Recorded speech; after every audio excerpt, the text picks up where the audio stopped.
I want to record this video to show this house around. We just finished a touch up on this one.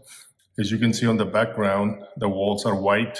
The doors are white also. And looks good right now. But when we got here, it got really, really dirty.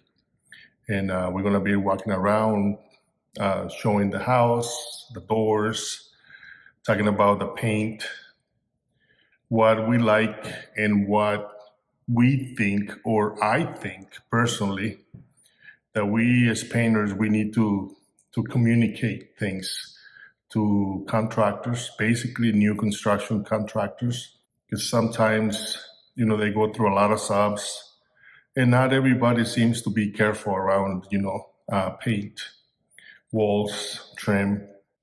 And this is a problem that I see all the time, not only with us, with the industry, I believe. So that's what we're going to be talking about a little bit here, showing and giving my opinion and a few things. Hopefully, painters, we can think of something so we can help contractors without being like burned out. Because when we have to put too many hours into touching up something that we already did, it's just discouraging. Very, very so much so that sometimes you don't want to be here touching up a house like this. All right, I'm gonna flip the camera and I'm gonna show the house around.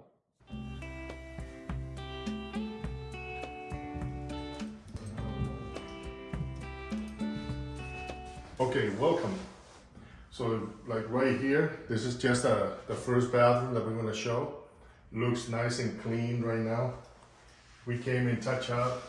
We even caulked some of the corners there. Looks pretty tight, nice and clean. It's like nothing is special.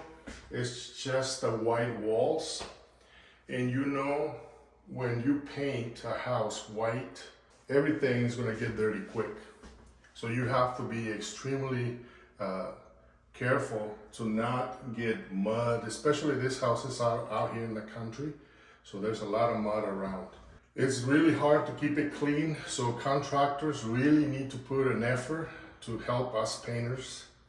And yeah, I'm not complaining for no reason. You can ask any painter and they will tell you how much we hate the touch-up. All right, let's go, and we'll talk as we walk. Over here we have a nice gray color right here with white doors. This is a paint that we like to use. It's called CPO1, straight from Rod company, in semi-gloss. It's a beautiful white. Most customers, when they ask me, I just need a nice white. Well, this is it. We've been using this color for so long and so much. I wouldn't say about 95% of the times that we use white, this is the color that most people choose because it's a nice white. CPO1 from Rada. The same thing over here. As you can see with light right here, how nice they look. Nice and clean, very professional. The same thing, nothing special. They're gonna do like a barn door right there with a nice size walk-in closet. Nothing really special, but I just wanted to show the house and maybe talk at the same time about the painting industry. A lot of people complain in construction. Seems like there's a lot of shortage of subs from tile, from framers, roofers, drywallers. There seem to be a lot of painters around, but a lot of people don't like just any painter. They like painters that actually do put an effort, that care about the product that they give into the customer or sell into the customer. I always like to say that we don't sell paint or we don't sell projects. We sell benefits because we really like to give a customer a really nice product, really nice finished product. And that's why a lot of times it just breaks my heart when we come and do a nice job and then we come back in a couple of weeks and everything is covered with fingerprints, scratches, block marks on the doors, and then All the painters will take care of it. If you're a painter, you know what I'm talking about. And if you're a general contractor, you know what I'm talking about. A lot of times, I always like to say, as a general contractor, you're like the mom. You need to set the rules on your project, your house. So we as the kids, the subs, we have some rules to go by. So please help us, help us. Paint it in white with a little, just a little closet. Maybe I'm looking like a realtor. Maybe I'll be one in the future, who knows? And built by Pleasant Ridge Construction, Clint Adamson. We can put the information there in the video. Trying to help him out. He does a good job. He tries to do a good job. He cares, just like we do. And so if you ever want to build a house looking for a contractor, you can, here, especially here in the valley, the Yakima Valley. He lives actually in Yakima. This house is in Grandview, Washington. A nice little desk there. We did not paint the cabinets. They come there's like this from the factory. But we did paint this edge. It was raw, so we had to stain it to match the cabinet. And then we had a Jeanette stain and finish the back of the island right there. She did okay? Okay, yeah, this is, she's gonna probably see us, huh? And here's the pantry right here. Kind of different. I don't know about this, Clint. I would have used something different, but I guess it looks unique. It's a different new style. But it's a nice pantry right here. The guy behind the camera, he's the one that painted all these shelves. Oh yeah. You guys tell me if he does okay. Nice and smooth. They Little smooth? dusty right now. Smooth. Oh yeah. Just like this. I painted those too. Oh yeah, you did that. Okay. Yes, she's learning, boys. Woody's gonna have to retire. Okay, this is a nice living room. That's the bathroom where. And what about over here? If you have four-legged friends, you can build them a room. I believe this room is for like the pets, the owner's pets. And that's why it's melamine. We didn't paint that. We didn't paint this so the dogs won't scratch it. What happened here? Let's do this in camera. Just with a knife, improvising. That's why you guys took it out, right? Jacob took that one off. I think to cut in. Oh, so just to cut in? Yeah, I didn't even see that. Didn't see that. Yeah, this is a nice little room. I enjoy the snow when it's snowing with a little table here, coffee, sit by the window. Nice, huh? We were talking with a Fed earlier. Get a little bigger, have a nice room right there. So like a caveman. Watch football. Man cave. Oh, man cave. What can I say? Caveman. Caveman. This is the master. Look how beautiful the white looks. The CPO one with the gray. We use a lot. I mean, a lot. The CPO one and right here. 3 colors, grays. Popular gray, Worley gray. What's the other one? Repose. Repose gray. Those are the 3 most popular grays. And we have used this color so many times next to like Repose gray, Worley gray, or Popular gray. You can see still looks really nice. This is the master. Right here, with the shower. I get to get in the shower because I painted the ceiling earlier. The tile got a little grout there, so I have to clean it up. But this is it. This is the house, a little bathroom over here, toilet room. It's a nice house. Toilet.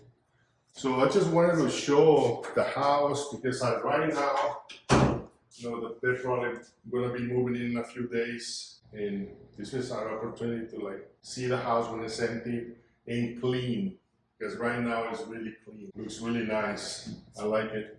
I like the white. Hopefully we don't have to come back again for more touch-up. Huh? Here in a few days, we're gonna be having some meeting with some painters in the Tri-Cities, and we're gonna be talking about this, like painting industry, pricing, touch-up, and a lot of other issues that the industry is facing. And the idea is kind of come together instead of seeing the painters like the competition, because there's no competition in painting. Some of them, the pricing is like way low. Some of them are charging pretty decent, you know, so we are all over the place.